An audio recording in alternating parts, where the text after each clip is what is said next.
자, 반갑습니다. 한바닥 한국사입니다. 오늘 배울 내용은 중3 역사 34강 국민국가 수립을 위한 노력 두 번째 시간이 되겠죠. 오늘은 주요 배울 내용이 무엇이냐면, 지금 보면 오늘은 개화파, 그리고 이에 따른 위정척사운동, 위정척사운동, 그리고 이모군란,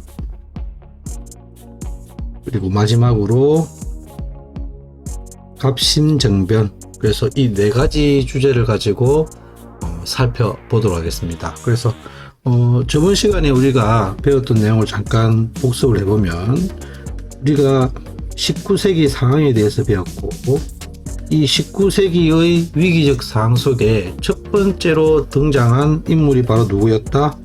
흥선대원군이었죠. 흥선대원군이 등장하여 1863년부터 1873년까지 그렇게 집권을 하게 됩니다.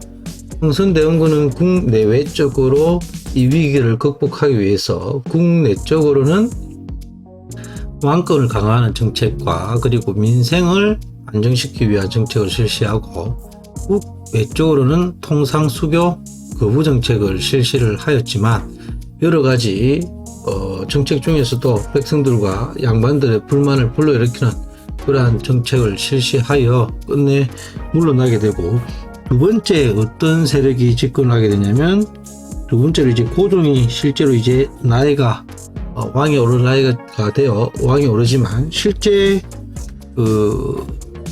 실권을 가져갔던 세력은 바로 민씨 세력이라고 했죠. 이 민씨 세력이 실권을 갖다 가져가게 되고, 특히 민씨 세력이 집권을 하게 되면서 가장 크다란 변화는 바로 대외 정책에 있어서 커다란 변화를 불러일으키더라. 특히 이런 대외 정책의 변화에 있어서 어느 나라에 의존하여, 청에 의존하여 이러한 대외 정책의 변화를 갖다가 불러일으키게 되는데, 참고로 민씨가 집권했던 시기는 1873년부터 1895년까지 이 민씨 세력이 집권을 하게 됩니다. 하지만 이 흥선대원군과 민씨 세력은 철저하게 서로를 갖다가 배격하는 그런 정책을 실시하죠. 그에 따라서 흥선대원군이 대외적으로 문을 갖다가 어떻게 하는데, 문을 주로 닫는데 이렇게 했다면, 이 민씨 세력은 그와는 반대로 문을 갖다가 개방하려는 이러한 정책으로의 변화가 나타났던 거죠. 그에 따라서 민씨가 이제 집권을 갖다가 하고 나서 문을 갖다가 열려고 하자 드디어 새롭게 이에 발맞춰서 성장한 세력이 있으니 그들을 갖다가 뭐라 부르냐, 오늘 배울 주제가 되겠죠. 세 번째, 바로 개화파라는 세력이 드디어 성장을 하게 되고, 반대로 이처럼 문을 열자는 개화파 세력이 등장하다 보니까 문을 닫자는 세력이 등장을 한다고 했습니다. 그들을 우리는 뭐라 부르느냐, 이렇게 부르죠. 네 번째 배울 내용, 위정척사파, 이렇게 됩니다. 참고로 이 위정척사라는 말은 무엇이냐면, 정학을 보위하고, 여기서 말하는 정학, 올바른 학문을 말하겠죠. 그 올바른 학문은 성리학을 말할 겁니다. 그죠? 성리학을 보위하고 사학이나 이단을 물리친다, 뭐 그런 뜻이라고 합니다. 그래서 이 개화파대 드디어 위정척사파 간의 갈등이 나타나게 되는데, 이 개화파는 어디에서 갑자기 나타난 세력이 아니라, 우리가 조선 후기 때 혹시 실학 배웠던 거 기억납니까? 실학에서 그게 중농학파와 중상학파로 나뉘어진다고 했죠. 그 중에서 이 중상학파를 우리를 북학파라고도 불렀는데, 이 북학파의 제자들이 중심이 되어서 이 개화파를 갖다가 형성을 하게 되는 거죠. 그래서 이 북학파는 어디에서 나타났느냐, 개화파는 어디에서 나타났냐면 이 북학파의 영향을 받아 가지고 이렇게 형성된 세력이다, 이렇게 보시면 되는데, 이 개화파가 맨 처음에 형성되는 시기는 대략 한 1860년대부터 형성이 되게 됩니다. 처음에는 이들을 개화파라 부르지 않고 뭐라 부르냐면 이렇게 부르죠. 우리가 통상 개화론자 이렇게 명명합니다. 대표적인 인물로는 박규수, 오경석, 그리고 유대치 이런 인물들이 대표적인 인물이 되는데 1860년대는 지금 시대적으로 보다시피 누가 집권하고 있던 시기죠? 바로 위에도 보다시피 흥선대원군이 이렇게 집권하고 있던 시기입니다. 그러다 보니까 커다란 힘을 갖다가 펼치지를 못하죠.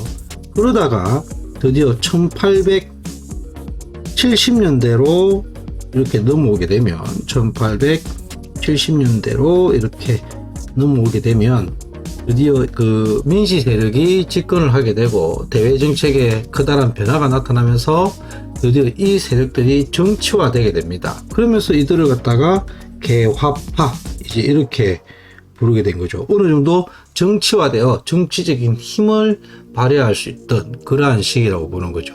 대표적인 이때 개화파의 인물로는 김옥균, 박영효,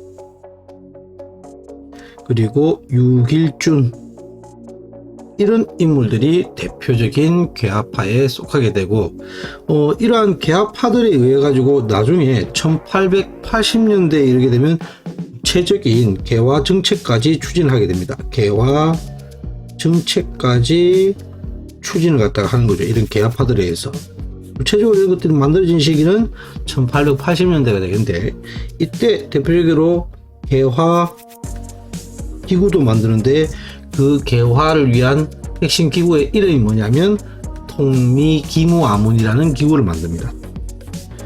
통미기무아문이라는 기구를 통해서 개화 정책을 추진을 갖다가 하죠. 참고로 중국에서 개화 개혁을 갖다가 추진하기 위해서 만든 기구 이름이 통미기무아문이고 우리나라에서는 이와 유사하게 통미기무아문 이렇게 만들어서 설치를 하게 됩니다. 또한 신식군대도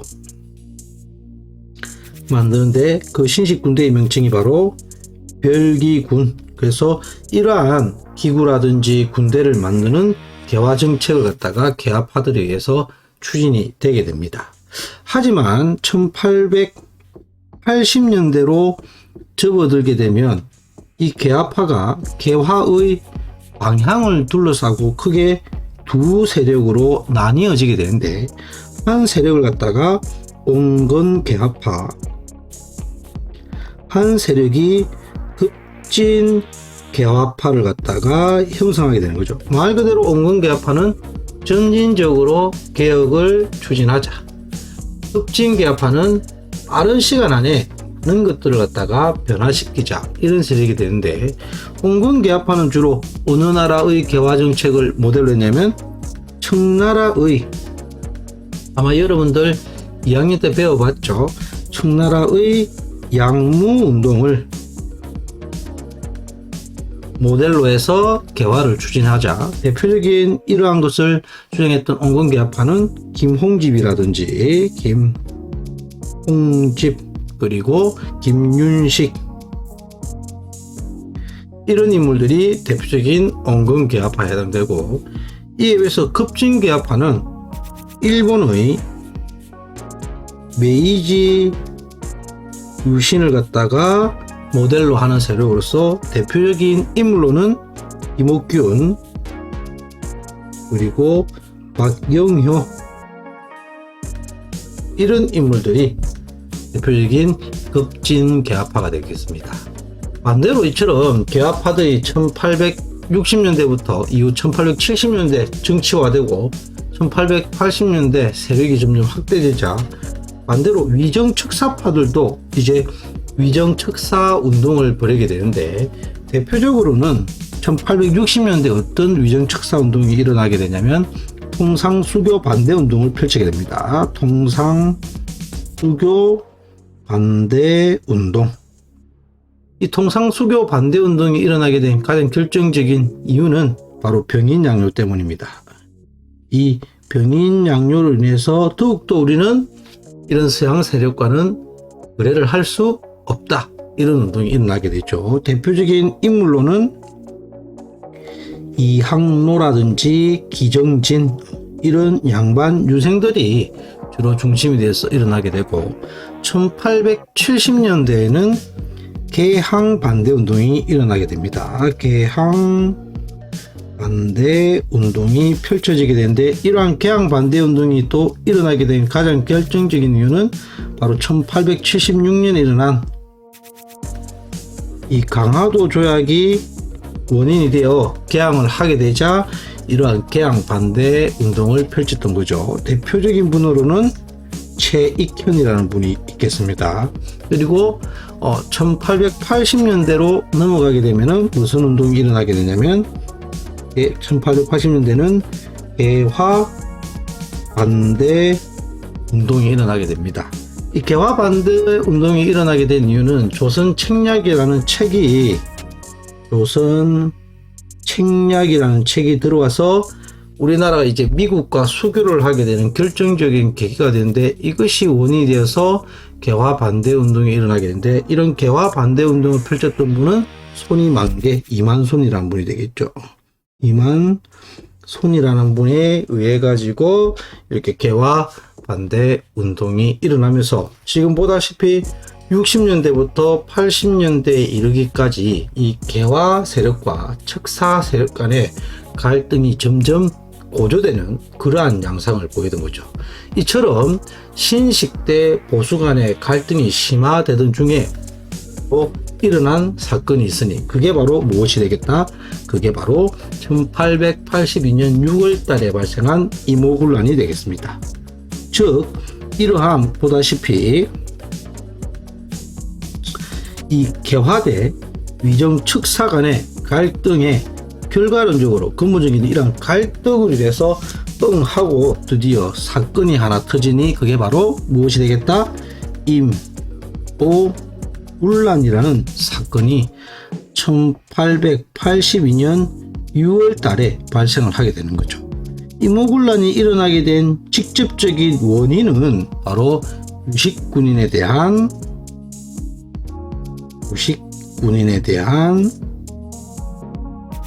차별 대우가 원인이 되어서 일어나겠죠. 한 번쯤은 다 이 사건에 대해서 들어는 보셨을 겁니다. 그렇죠? 그래서 기존에 근본적으로는 개화와 척사 간의 이러한 갈등 속에 직접적으로는 유식군인에 대한 차별 대우가 원인이 돼서 임오군란이 들고 일어났던 거죠. 이 구식군인들이 과정을 보면, 일단 구식군인들이 봉기하게 되고, 이 하급군인들이 되다 보니까 어떠한 방향성을 가지고 이러한 봉기를 이끌어야 될지를 우왕좌왕하게 됩니다. 그래서 이 구식군인들이 누구를 찾아가게 되냐면 바로 이 흥선대원군을 갖다가 찾아가게 되고, 이때 흥선대원군이 민씨를 제거할 것을 요구하게 되면서 다시금 이 흥선대원군이 일시적으로 아주 잠깐 흥선대원군이 이때 재집권하게 됩니다. 하지만 민씨가 어디에 군대를 갖다가 요청하면서 민씨는 계속해서 청나라를 염두에 두라고 했습니다. 그래서 청나라의 군대를 요청하게 되었고, 이에 청군에 의해 끝내 이 임오군란이 진압되면서 일단락되게 되는 거죠. 그에 따른 결과, 제일 중요하다고 보시면 되겠습니다. 이 결과 중요하겠더라. 그래서 이 임오군란에 따른 결과를 갖다가 살펴보면, 일단은 어느 나라 군대에 의해서 진압되게 되었죠? 청나라 군대에 의해서 진압되게 되었죠. 그에 따라서 결과, 청에 의한 내정 간섭이 심화되었더라. 또한 이 내용은 그 책에 따라 있는 것도 있고 없는 것도 있을 것 같은데, 청나라의 그 상업적 간섭이 심화되게 됩니다. 그에 따라서 무슨 조약이 체결되냐면, 있는 책에만 보시면 되겠습니다. 조청, 상민, 수륙, 말도 엄청 깁니다. 무역장정이란 것이 체결되게 됩니다. 근데 하지만 어쨌든 여기에 좀 초점을 두시기 바랍니다. 어느 나라의 내정 간섭이 심화되었다? 청나라의 내정 간섭이 심화되었고, 또한 일본과도 무슨 조약이 체결되게 되냐면 제물포 조약이란 것이 체결되게 됩니다. 제물포 조약이 체결되고, 이 제물포 조약으로 해서 막대한 배상금을 일본에게 지불하게 되더라. 이때 일본하고 제물포 조약을 체결해서 일본에게 막대한 배상금을 지불한 이유는 뭐냐면, 이때 이모군란 시에 부식 군인들이, 이 벨기군의 교관들이 일본인이었는데 이 일본인들 교관들을 갖다가 죽여버리게 됩니다. 그러면서 왜 우리의 자국민을 갖다가 함부로 이렇게 하냐, 그러겠다 해서 배상해라, 이렇게 해서 체결한 조약이 제물포 조약, 이렇게 되겠습니다. 어쨌든 결과적으로 청나라의 군대에 의해서 이때 이모군란은 진압되고 흥선대원군도 이제 청나라에 끌려가게 되는 거죠. 이러한 일을 겪고 나서 민씨는 이제 이 개화라는 것을 조금 속도를 둔화시키게 됩니다. 그리고 어느 나라의 간섭이 점점 심화되었다? 청나라의 간섭이 점점 심화되고 있던 그러한 모습이었죠. 이러한 시대적 분위기가 흘러가자 이에 개화파들 중에서 이 급진 개화파들의 불만이 점점 쌓여가게 됩니다. 특히 김옥균이 개혁을 위해 자금 마련을 갖다가 실시하려고 하는데, 이때 일본으로부터 차관 도입을 갖다가 시도했지만 실패로 끝나고 나면서 정치적 입지가 상당히 약화됩니다. 그런 중에 민씨의 개혁은 점점 소극적으로 변해가고 청해의 내정 간섭도 더욱더 심화되면서 이 급진 개화파의 불만이 극에 달하게 되고, 이에 드디어 이 급진 개화파 세력들이 청나라하고 프랑스 간의 청포전쟁이 베트남을 두고 벌어지게 되는데, 이때 조선에서 청군이 한 3,000명 정도 있었는데 1,500명 정도가 빠져나가게 됩니다. 이때를 이용해서 드디어 이 급진 개화파 세력들이 일으킨 사건이 바로 무엇이냐, 이것이 바로 두 번째 배울 사건, 바로 갑신정변이 발발을 하게 되는 거죠. 두 번째 사건 무엇이 되겠다? 갑신정변. 이 갑신정변은 언제 발생했냐면 1884년에 발생한 사건이 되겠습니다. 1884년에 급진괴합파들이 일으킨 사건이 되겠다. 원인은 조금 전에도 봤다시피, 원인을 갖다 먼저 보면 조금 전에도 이야기했다시피 민씨의 소극적 개혁과, 그리고 또한 어느 나라의 내정 간섭이 더욱더 심화되었다? 청의 내정 간섭이 더욱더 심화되고 있는 가운데 이때 급진 개화파의 정치적 입지가 상당히 속에서 줄어들게 됩니다. 그리고 민씨도 계속해서 어느 세력을 갖다가 이렇게 지원을 하게 되냐면 온건개화파 쪽을 갖다가 좀 더 민씨 세력이 이제 신뢰를 갖다가 하게 되는 거죠. 이러던 중에 바로 또한 청군의 청포전쟁으로 인해서 청군이 일부 철수하자 일본군이 지원해준다는 약속을 바탕으로 해서 드디어 이 급진 개화파 세력이 일으킨 사건이 갑신정변. 그래서 과정을 두 번째 보면, 과정을 보시면 우리나라의 우체국, 즉 우정국 축하연이 열리게 됩니다. 그래서 우체국이 열렸을 때 이때를 이용해서 봉기하게 되는데, 우정국 축하연을 갖다가 기점으로 해서 봉기를 하게 되고, 실제로 이때 일시적으로 정권을 잡게 됩니다. 이때 내세웠던 게 정강 14개조를 발표를 갖다가 하게 되고, 하지만 역시 어느 나라 군대에 의해서 청군에 의해서 3.1천하라고 부르죠. 3.1천하라고 부르는데 3일 만에 끝내 청나라군에 의해서 진압되고 말더라. 그 결과, 역시 결과 중요하겠습니다. 역시 결과가 중요할 것 같은데, 자 보시면 결과, 첫 번째 결과, 역시 어느 나라의 내정 간섭이 심하게 되었겠다. 역시 더욱더 청의 내정 간섭이 심화되고, 두 번째, 일본과도 다시금 또 한성조약이라는 것이 체결되게 됩니다. 한성조약이